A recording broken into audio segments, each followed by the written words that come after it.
Mga ka-DIY, kumusta? Alam nyo ba na ang sliding gate ay isa sa pinaka-in-demand na gate design ngayon? Pero huwag kayong magmadali. May kailangan kayong malaman. Napansin ko kasi na maraming homeowner ang nagrereklamo tungkol sa kanilang sliding gate. Maingay daw, mabigat buksan at minsan ay hindi na gumagalaw. Kaya naman ngayon, bubuksan ko sa inyo ang mga sikreto para maiwasan ang mga problemang to. Una sa lahat, huwag nating kalimutan na ang sliding gate ay parang kotse. May gulong at track yan.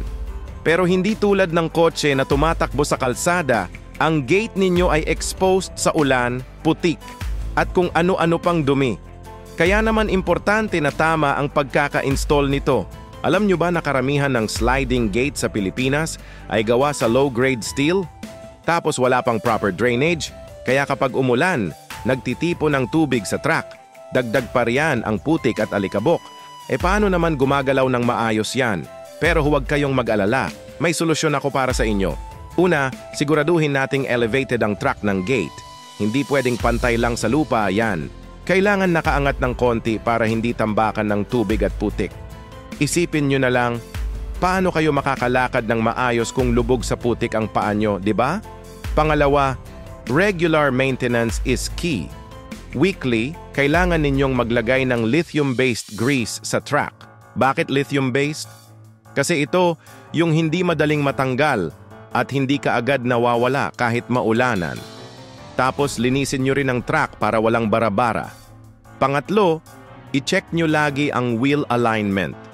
Kahit gaano pa kaganda ang track nyo, kung hindi aligned yung wheels, wala ring mangyayari.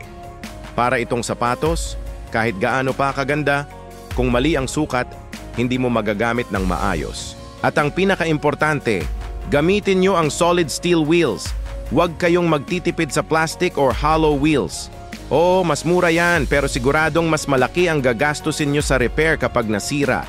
Alam nyo ba kung bakit importante to lahat? Kasi ang sliding gate ay hindi lang pang dekorasyon. Ito ang unang depensa ng bahay nyo. Kapag nasira to, compromise na ang security ng pamilya nyo. Kaya mga ka-DIY, sundin nyo ang mga tips na to para hindi kayo magkaaberya sa sliding gate nyo. At kung gusto nyo pang matuto ng iba pang home improvement tips, i-follow nyo lang ako. Sa susunod na episode, pag-uusapan natin ang iba't ibang gate latch system, mula sa pinakamura hanggang sa pinakasiguro. Salamat sa pakikinig, i-like at i-share nyo ang video nato kung nakatulong. At huwag kalimutang mag-subscribe para updated kayo sa mga susunod pa nating DIY tips. Hanggang sa muli mga ka-DIY!